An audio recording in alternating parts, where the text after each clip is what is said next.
Nagiging sa kaya ko. Gaya kalaton sakit, ma'am? Bawal man.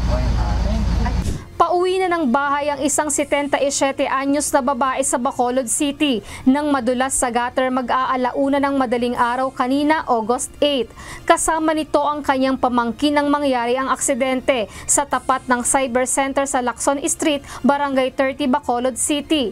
Unang tumama ang likurang bahagi ng ulo ng biktima, dahilan upang ito ay mamaga. Itinawag ng Disaster Risk Reduction and Management Office ang insidente sa UNTV News and Rescue Unit sa lugar upang agad malapatan ng first aid ang nasabing senior citizen. Nagkaboss si Motel. Nagkaboss si Motel pagtikang mo. Tapos natumba ka patalikod. 98-79. Na ano, likod ko, man. Ang ulo mo lang na ano bunggo. Nagiging sa kaya ko. Pagkatapos mabigyan ng first aid, agad dinala ng UNTV News and Rescue Team ang pasyente sa Corazon Locsin, Montelibano Memorial Regional Hospital.